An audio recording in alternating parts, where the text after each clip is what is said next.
Éphésiens 3 n'est pas seulement un texte théologique, c'est une révélation cosmique. Là, Paul ouvre le voile du temps et montre quelque chose que la plupart des chrétiens modernes ont oublié. L'Église n'a pas été créée pour être un lieu de confort spirituel, mais un instrument éternel de la sagesse de Dieu. Avant qu'il y ait le monde, avant qu'Adam ne respire, Dieu avait déjà planifié un peuple, non seulement pour être sauvé, mais pour manifester sa gloire. Mais que voyons-nous aujourd'hui? Des églises qui se font concurrence, des ministères qui cherchent la célébrité et des croyants qui traitent la foi comme un moyen de réalisation personnelle. Nous avons transformé ce qui était éternel en quelque chose de temporel. Ce qui était céleste, nous l'avons rendu terrestre. Et l'épouse du Christ, qui devrait refléter la splendeur de son Seigneur, est devenue, dans de nombreux endroits, un miroir de la culture qui l'entoure. L'apôtre Paul a déclaré que le but de l'Église est de révéler aux principautés et aux puissances la sagesse infiniment variée de Dieu. Cela signifie que l'Église n'existe pas seulement pour évangéliser les hommes, mais pour faire honte aux démons. Elle est le témoignage vivant du triomphe de la croix dans le champ spirituel. Mais aujourd'hui, l'enfer se moque de l'Église parce qu'elle a oublié sa mission cosmique.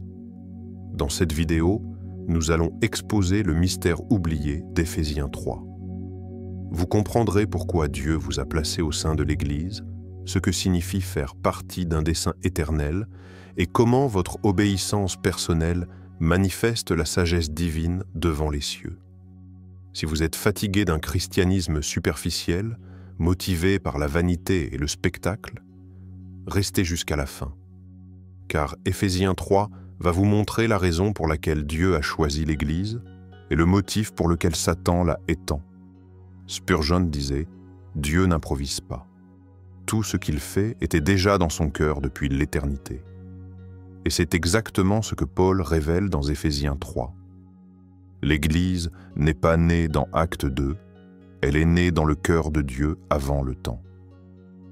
Avant qu'il y ait la lumière, avant qu'il y ait les anges, avant qu'il y ait la chute, Dieu avait déjà déterminé un peuple qui exprimerait la plénitude de son Fils. L'apôtre appelle cela le mystère caché depuis les siècles. Et ce mot « mystère » ne signifie pas quelque chose d'obscur, mais quelque chose qui était caché jusqu'à ce qu'il soit révélé. Le plan a toujours existé, mais il n'a été révélé que maintenant par le Christ. Et quel est ce plan? Que Dieu rassemblerait toutes choses, visibles et invisibles, en Christ, et ferait de l'Église le corps vivant de cette réconciliation. C'est la révélation que l'enfer déteste. Parce que tandis que beaucoup pensent que l'Église n'est qu'un mouvement religieux, Paul dit « Quelle est l'expression éternelle de la sagesse divine ?» L'Église est le moyen par lequel Dieu montre à l'univers qui il est. Elle est la scène où l'amour, la justice, la grâce et la puissance de Dieu sont exposés devant les anges et les démons. C'est pourquoi Satan a toujours cherché à la corrompre, parce qu'il sait que l'Église est la preuve de sa défaite. Lorsque Dieu a créé les cieux et la terre, les anges ont vu la sagesse du Créateur. Mais lorsque Dieu a formé l'Église, de pécheurs rachetés, lavés par le sang de l'agneau, l'enfer a vu la sagesse de la rédemption, quelque chose que même les anges ne comprenaient même pas. Pierre écrit « Les choses qui vous ont maintenant été annoncées, objets dans lesquels les anges désirent plonger leur regard. » 1 Pierre 1,12. C'est-à-dire, il y a quelque chose que même les êtres célestes ignoraient, et c'est l'Église qui l'a révélé. L'amour de Dieu pour les créatures déchues, la grâce qui transforme les ennemis en enfants, la rédemption qui fait que la poussière de la terre participe à la gloire éternelle. C'est le mystère qu'Éphésiens 3 expose. Dieu a décidé de se révéler non par des monuments, mais par des personnes. Non par des temples faits de mains d'hommes, mais par des cœurs régénérés par l'Esprit. L'univers entier observe l'Église et en elle, il voit la puissance de la croix. Mais il y a quelque chose de tragique. Aujourd'hui, beaucoup de croyants n'ont aucune idée qu'ils font partie de ce drame éternel. Ils ont réduit la foi à des rituels, à des promesses de prospérité et à des réunions sociales. Ils ont oublié que chaque culte, chaque prière, chaque acte d'amour et de pardon est une déclaration spirituelle contre les ténèbres. Chaque croyant fidèle, chaque vie transformée, chaque geste de pardon est une flèche lancée contre l'orgueil de Satan. Lorsque vous restez fidèle, vous accomplissez le dessein éternel de Dieu. Lorsque vous pardonnez, lorsque vous priez, lorsque vous résistez à la tentation, le ciel voit et l'enfer reconnaît, la sagesse de Dieu gouverne toujours. L'Église n'est pas un projet raté, c'est le projet final. Elle est le vase dans lequel Dieu déverse sa gloire. Elle est l'héritage du Fils. Elle est la voix de Dieu qui résonne à travers les âges. Et c'est pourquoi Éphésiens 3 est si grandiose.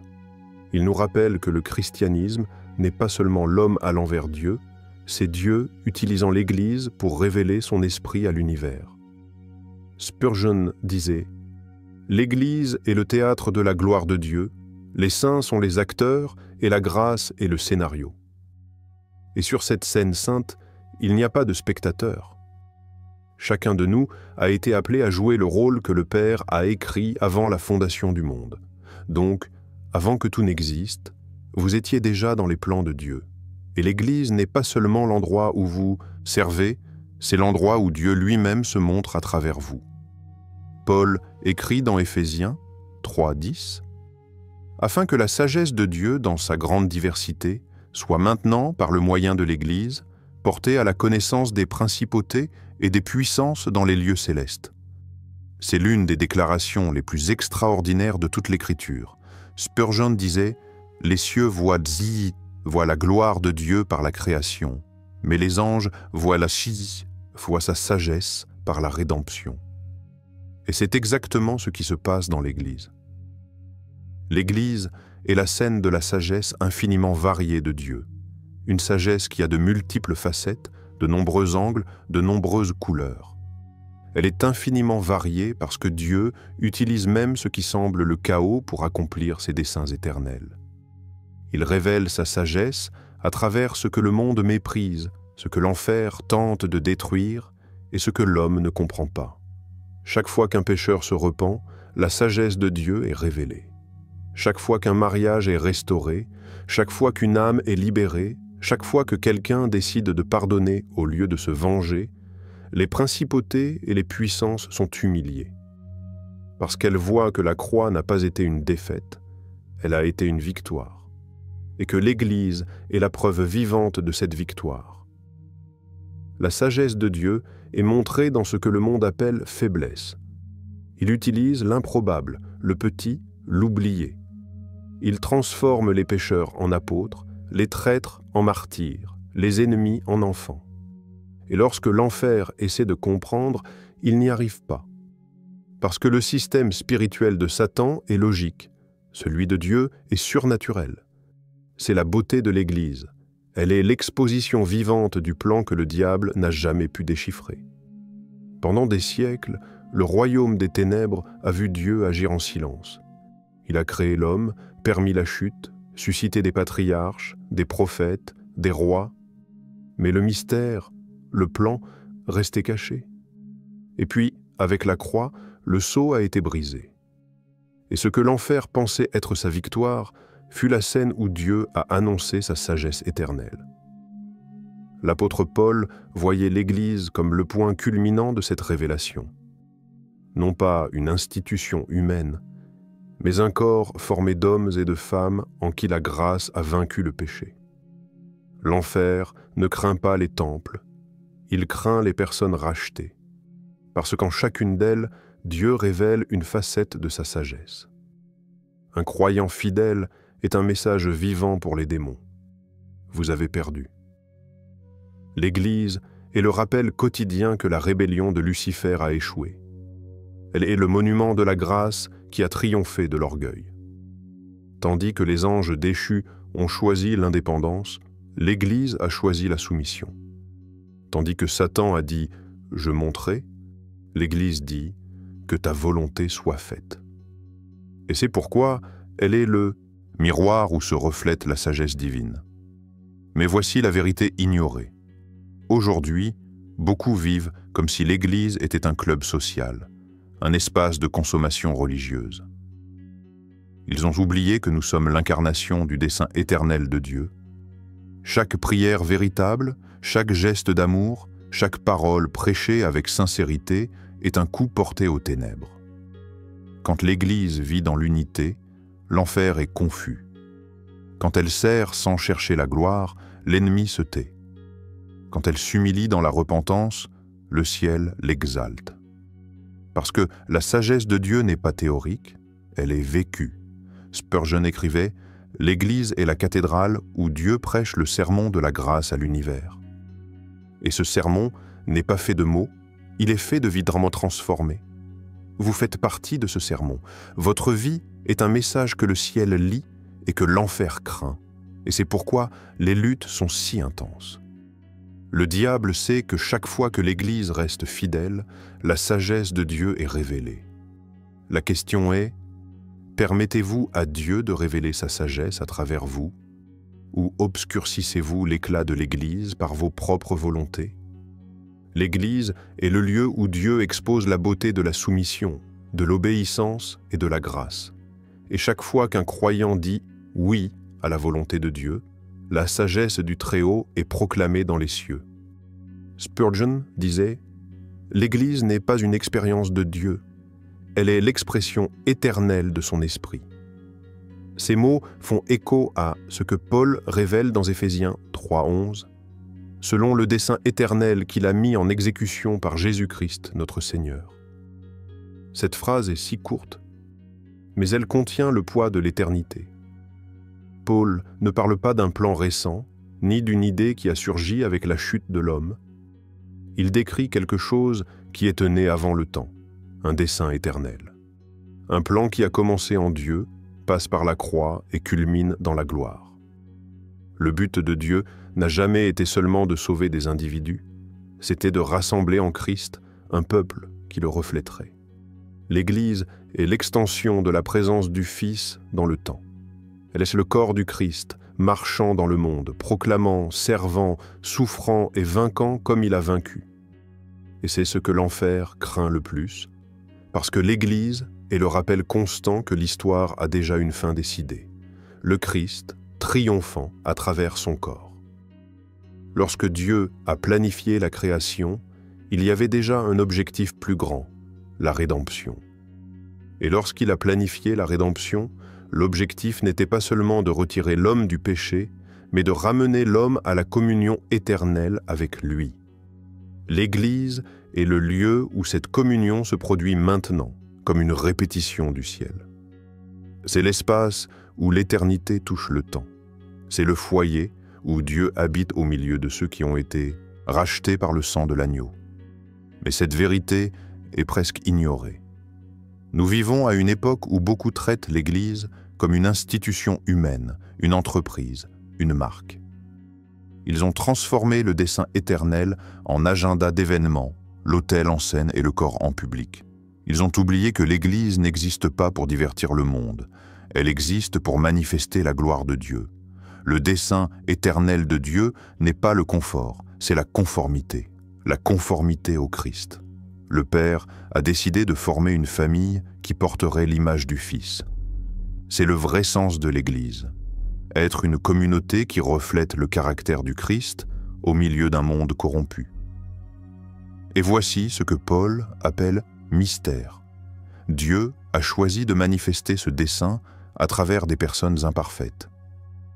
Des hommes et des femmes ordinaires, marqués par des faiblesses, sont le canal de la gloire éternelle. Ce qui semblait folie, Dieu habitant dans des vases de terre, est la sagesse qui confond les puissants. Et c'est ce que les principautés et les puissances observent avec étonnement. Comment le Très-Haut se manifeste à travers le faible, comment l'Éternel choisit le passager, comment le Saint se révèle à travers celui qui a été pardonné. L'Église est le témoin de l'éternité parce que c'est en elle que le temps se plie devant le dessein de Dieu. Chaque culte sincère est un écho de l'adoration céleste. Chaque prière véritable est un rappel que le trône de Dieu gouverne. Chaque communion sincère est une graine du royaume éternel qui fleurit dans le présent. Mais cette gloire n'est vue que par ceux qui ont des yeux spirituels. Le monde voit des bâtiments, des microphones, des agendas, mais le ciel voit le dessein. Les anges voient d'Artanque l'accomplissement d'un plan millénaire, et l'enfer voit le rappel de la défaite qu'il ne pourra jamais effacer. Spurgeon écrivait « Le dessein éternel de Dieu ne peut échouer, parce qu'il n'a pas commencé en nous, il a commencé en lui. » Cela signifie que l'Église ne dépend pas des circonstances, des gouvernements ou des modes. Elle est soutenue par le Christ lui-même. Quand le monde la persécute, elle grandit. Quand l'enfer l'attaque, elle prie. Quand tout semble perdu, le dessein éternel continue.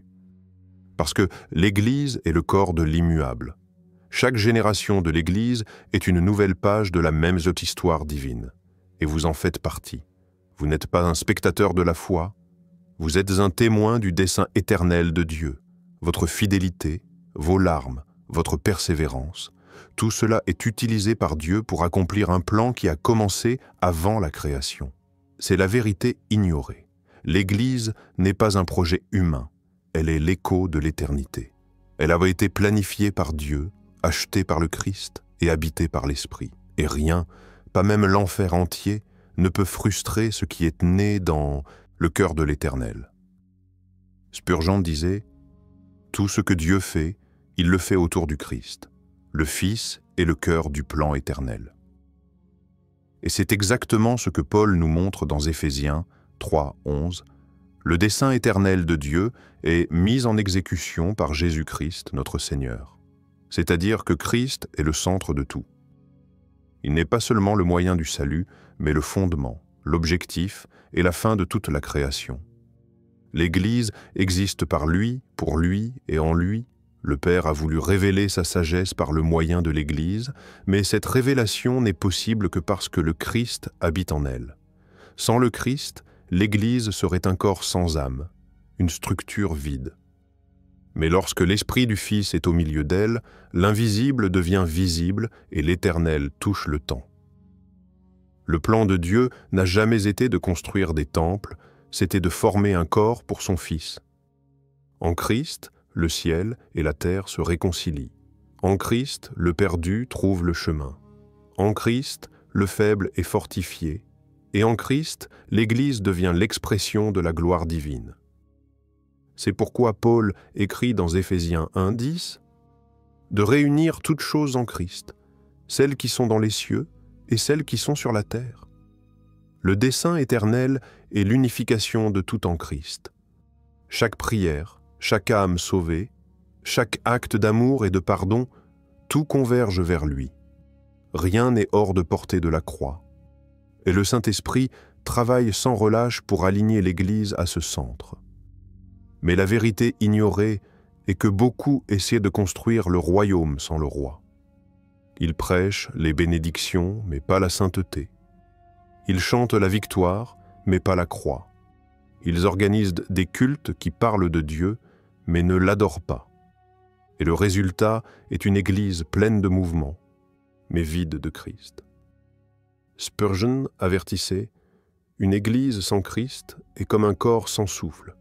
Elle peut sembler vivante, mais elle est morte. » Le Christ est le centre, et tout ce qui s'en éloigne perd son sens. Le dessein éternel n'est pas d'exalter les hommes, les dénominations ou les ministères. C'est d'exalter l'agneau qui a été immolé et qui vit au siècle des siècles. L'Église n'accomplit son appel que lorsqu'elle replace le Christ sur le trône. Quand la chair redevient le lieu de la croix. Quand la louange redevient adoration, non spectacle. Quand le service redevient sacrifice, non vanité.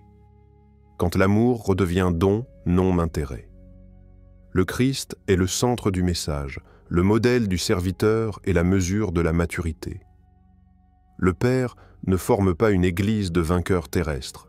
Il forme une épouse semblable au Fils.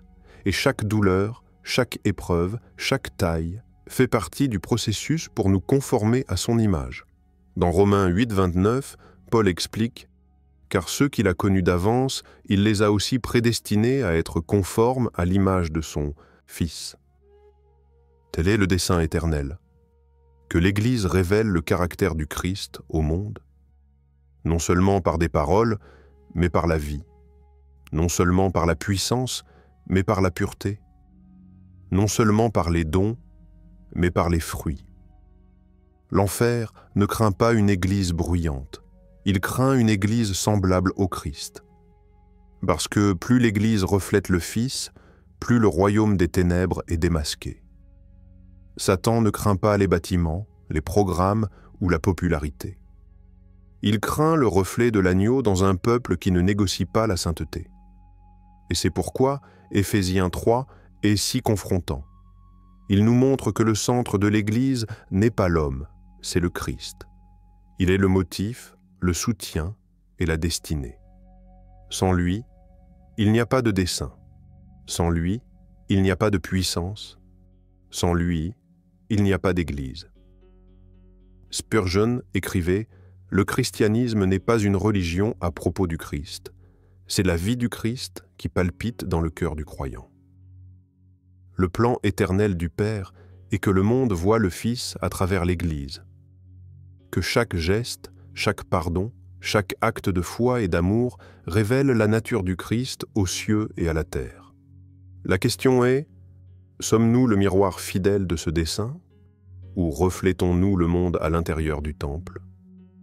L'Église n'a pas été appelée à être populaire, elle a été appelée à ressembler au Christ. Et tant qu'elle maintiendra le Fils au centre, le dessein éternel continuera de s'accomplir, même au milieu du chaos. Parce que là où le Christ règne, l'enfer recule. Et là où le Christ est glorifié, le dessein éternel brille. Spurgeon disait « L'Église du Christ n'est pas un navire de croisière, mais un navire de guerre. Celui qui y embarque doit être prêt pour le combat. » Et Éphésiens 3 nous révèle exactement cela. L'Église n'est pas seulement la scène où Dieu montre sa sagesse, c'est aussi le champ où cette sagesse est éprouvée face aux ténèbres. Paul affirme que le dessein de Dieu est que, par le moyen de l'Église, la sagesse infiniment variée de Dieu soit connue des principautés et des puissances dans les lieux célestes. Éphésiens 3, 10. Cela signifie qu'il y a des yeux spirituels qui observent l'Église. Anges et démons voient ce qui se passe ici, et chaque acte de foi, chaque renoncement et chaque victoire de la grâce est un message envoyé aux cieux.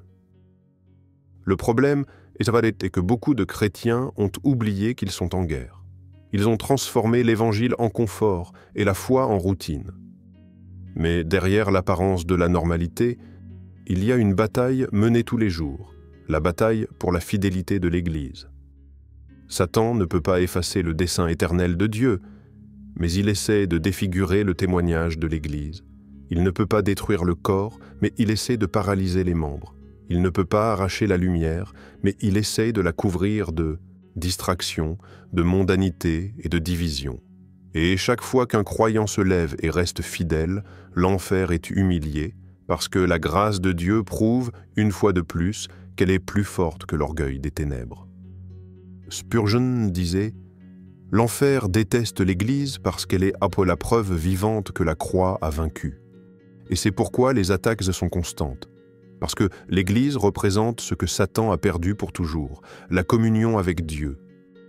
Il a été jeté dehors, nous avons été appelés à l'intérieur. Il vit dans les ténèbres, nous vivons dans la lumière. Il porte la condamnation, nous portons la rédemption. Et chaque âme sauvée est un rappel de ce que l'ennemi ne pourra jamais récupérer. Mais voici le secret que beaucoup ignorent. La bataille invisible n'est pas gagnée avec des armes humaines. Ce n'est pas avec la politique, ni l'influence, ni les chiffres. C'est avec la sainteté, la prière et la fidélité. Tant que l'Église prie, l'enfer tremble. Tant qu'elle s'humilie, l'orgueil des ténèbres s'effondre. Tant qu'elle adore au milieu de la douleur, le royaume avance. C'est pourquoi Paul ne sépare pas la révélation du dessein de la réalité de la guerre spirituelle. Éphésiens 3 prépare le terrain pour Éphésiens 6 où il dit car nous n'avons pas à lutter contre la chair et le sang, mais contre les principautés, contre les puissances. Éphésiens 6:12. L'Église est l'armée invisible qui se bat à genoux. Elle ne vint pas en criant, elle vint qu'en priant. Elle ne vint pas par la puissance humaine, mais par la soumission divine. Et chaque fois qu'elle reste pure, dans un monde corrompu, elle défait une armée invisible. Aujourd'hui, cependant, beaucoup veulent le titre d'Église, mais pas le prix de la guerre. Ils veulent le nom du Christ, mais pas le poids de la croix. Ils veulent les promesses, mais pas l'obéissance. Et ainsi, l'ennemi trouve des brèches. Une Église qui cherche le confort plus que la consécration est une Église désarmée. Mais la véritable Église, celle qui connaît son dessein éternel, sait qu'elle est née pour résister. Elle est le bastion de la vérité au milieu de l'obscurité. Elle est l'étendard de la grâce sur le champ de bataille de l'histoire. Elle est la voix qui annonce que le royaume du Christ a déjà vaincu, même lorsque le monde semble encore dans les ténèbres. Spurgeon prêchait « Les saints à genoux sont plus dangereux pour l'enfer que les armées armées ». Par conséquent, Éphésiens 3 n'est pas seulement une lettre sur la doctrine, c'est un appel à la conscience spirituelle. Paul dit « Vous faites partie du plan éternel, mais vous faites aussi partie de la guerre éternelle. » Et l'ennemi ne craint pas l'Église qui chante, il craint l'Église qui prie. Il ne craint pas les temples bondés, il craint les cœurs rendus, il ne craint pas les programmes, il craint la pureté. La question est, comprenez-vous que vous êtes sur un champ de bataille? Avez-vous résisté ou vous êtes-vous distrait? Parce que chaque fois que vous choisissez de rester fidèle, vous ne faites pas que vaincre pour vous-même. Vous proclamez devant les cieux que le dessein éternel de Dieu est invincible. L'Église est l'étendard de la victoire du Christ, et même blessée, elle avance, parce que celui qui la dirige n'est pas un homme, c'est le roi qui a déjà écrasé le serpent sous ses pieds. Spurgeon disait « La gloire de l'Église n'est pas dans ses temples, mais dans la présence de Dieu au milieu d'elle. » Et c'est l'essence d'Éphésiens 3, 17-19. En sorte que le Christ habite dans vos cœurs par la foi, étant enraciné et fondé dans l'amour, afin que vous soyez remplis de toute la plénitude de Dieu. L'Église n'est pas glorieuse parce qu'elle est parfaite, elle est glorieuse parce que Dieu habite en elle. Elle est le seul endroit sur terre où le Créateur a décidé de placer sa présence permanente. Le monde peut avoir des cathédrales plus belles, des empires plus puissants et des gouvernements plus riches, mais aucun d'eux ne porte ce que l'Église porte, la plénitude de Dieu. La présence divine est le véritable trésor de l'Église. C'est ce que l'enfer envie, ce que le monde ne comprend pas et ce que les cieux célèbrent. Dieu n'habite plus dans des temples faits de mains d'hommes, mais dans des cœurs régénérés, unis en un même corps. Chaque chrétien est une pierre vivante et ensemble, ils forment le sanctuaire du Très-Haut. Mais le drame de notre temps est que beaucoup cherchent de la gloire sans la présence. Ils veulent l'impact, mais pas l'intimité. Ils veulent les lumières, mais pas les larmes. Ils veulent émouvoir le public, mais pas émouvoir le ciel. Et ainsi, ils construisent des églises qui grandissent en nombre, mais diminuent en sainteté. Ils édifient des structures de pierre et oublient que le véritable or est la communion de l'Esprit. La gloire de l'Église n'est pas dans la taille, mais dans la densité de la présence. Un petit groupe rempli du Saint-Esprit vaut plus qu'une multitude vide de Dieu, parce que la vraie grandeur de l'Église ne se mesure pas en applaudissements, elle se mesure en feu. Spurgeon écrivait « Quand Dieu est présent, même le silence devient adoration ». Et c'est ce que l'apôtre Paul désirait lorsqu'il priait pour Éphèse, que le Christ habite, non qu'il visite, les cœurs. Que l'amour de Dieu ne soit pas seulement un thème de prédication, mais une réalité vécue. Que la plénitude de Dieu remplisse l'Église au point que le monde voit en elle le reflet du ciel. Le mot « habiter », utilisé par Paul en grec, est « katouikeo », ce qui signifie demeurer de façon permanente. Dieu ne veut pas être un invité du dimanche, il veut être le Seigneur de tous les jours. Il veut gouverner les décisions, purifier les intentions et diriger le corps du Christ jusqu'à ce que plus rien en elle ne reflète l'homme, seulement le Fils. Et c'est là que réside la gloire, Dieu parmi son peuple. Le même Dieu qui habitait dans le Saint des Saints habite maintenant dans des cœurs brisés. La même gloire qui remplissait le temple de Salomon se manifeste maintenant dans la communion des saints. Et chaque fois que l'Église se réunit en sincérité, le ciel touche à nouveau la terre. Mais cette présence a un prix, la sainteté. La gloire de Dieu ne repose pas là où il y a vanité, discorde et orgueil. Elle habite là où il y a repentance, amour et crainte. C'est pourquoi l'enfer essaie de remplacer la présence par la performance, parce qu'il sait qu'une Église remplie de Dieu est imparable. Spurgeon disait « Il vaut mieux avoir peu de gens avec Dieu que des multitudes sans lui ». Le plus grand triomphe de l'Église n'est pas l'influence culturelle, c'est l'habitation divine. Elle est le trône de Dieu au milieu du chaos du monde. Elle est l'arche vivante qui porte l'esprit au milieu du désert moderne. Et tandis que le monde se défait, l'Église demeure comme le lieu où l'invisible se révèle encore. Mais cette gloire n'est pas faite pour être observée, elle est faite pour être portée. Chaque croyant est appelé à être porteur de la présence. Où vous allez, l'Église va. Où vous priez, le royaume avance. Parce que Dieu n'habite pas seulement dans le temple, il habite en vous. Paul conclut Éphésiens 3 en disant « Or, à celui qui peut faire, par la puissance qui agit en nous, infiniment au-delà de tout ce que nous demandons ou pensons, à lui soit la gloire dans l'Église et en Jésus-Christ, dans toutes les générations, au siècle des siècles. Amen. » Éphésiens 3, 20, 21. Telle est la clé, la gloire de Dieu dans l'Église et en Christ. Ils sont inséparables. Le Christ est la tête, l'Église est le corps. Et lorsque le corps vit dans l'obéissance, la tête est glorifiée. Le monde verra Dieu non pas quand l'Église parlera bien, mais quand elle vivra comme lui. La présence de Dieu est la marque de la véritable Église. Sans elle, il ne reste que la religion. Avec elle, même le désert fleurit. La question est, cherchons-nous la présence ou l'apparence?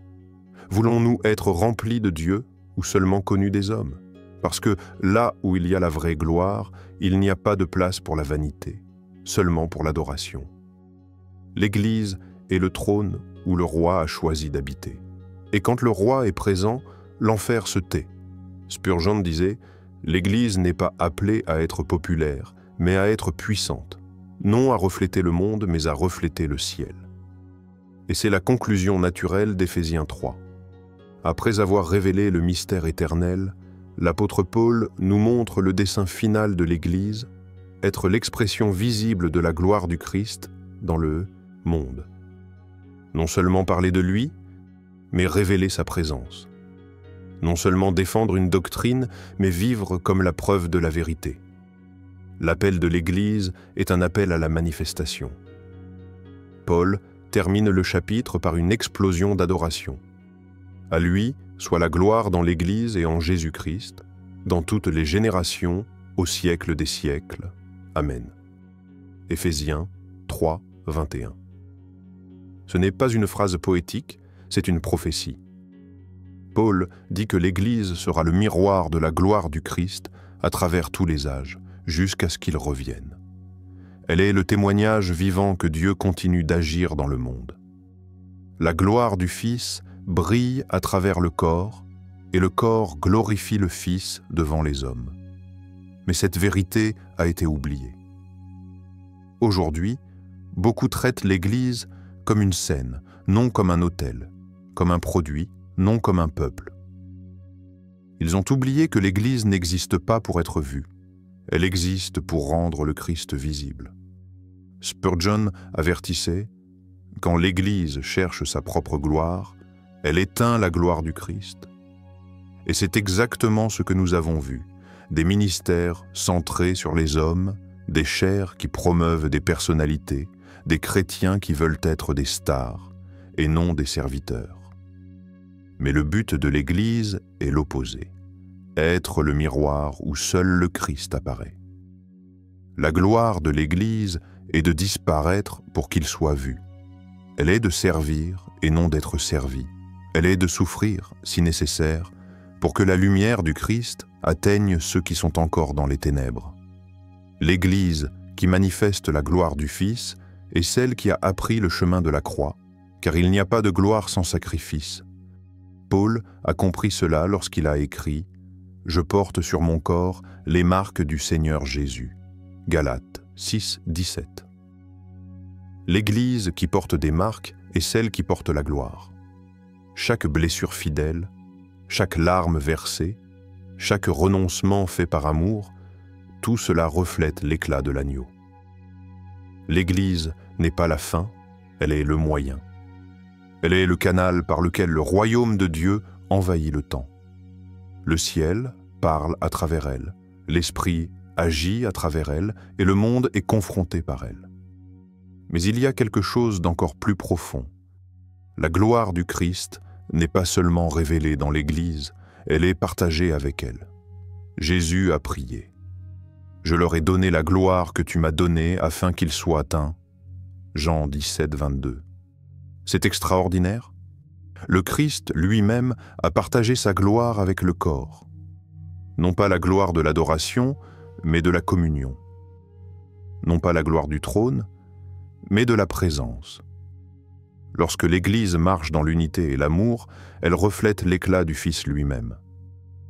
Spurgeon écrivait « L'Église est la lune spirituelle, elle n'a pas de lumière propre, mais elle reflète la lumière du soleil de justice. Et c'est ce que le monde a besoin de revoir, une Église qui ne rivalise pas avec le soleil, mais qui le reflète. Une Église qui ne s'exalte pas, mais exalte l'agneau. Une Église qui ne se conforme pas à la culture, mais transforme la culture par la présence de l'Esprit. L'appel final est clair, manifester le Christ. Non pas un Christ religieux, mais le Christ vivant. Non pas un Christ culturel, mais le Christ éternel. Non pas un Christ domestiqué, mais le Christ glorifié. Chaque chrétien est une étincelle de cette lumière. Chaque foyer est une petite ambassade du royaume. Chaque geste de miséricorde est un rayon de l'amour divin traversant l'obscurité. Et lorsque ces petites lumières s'unissent, le monde voit le soleil. Le dessein éternel de Dieu culmine dans ceci. La gloire du Christ est en vue en nous. Il n'y a pas de plus grande mission, ni de plus haute récompense. L'Église est le miroir de l'éternité. Et lorsqu'elle se courbe dans l'adoration, l'univers entier voit le visage de Dieu. Spurgeon terminait ses sermons par un rappel.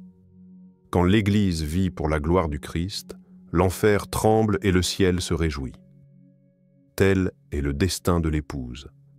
Être semblable à l'époux, jusqu'au jour où il viendra la chercher, l'Église est le phare de sa gloire dans ce monde. Si ce message vous a parlé, ne l'ignorez pas. Éphésiens 3 n'est pas une théorie. C'est un appel céleste.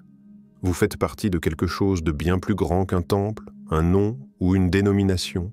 Vous faites partie du dessein éternel de Dieu.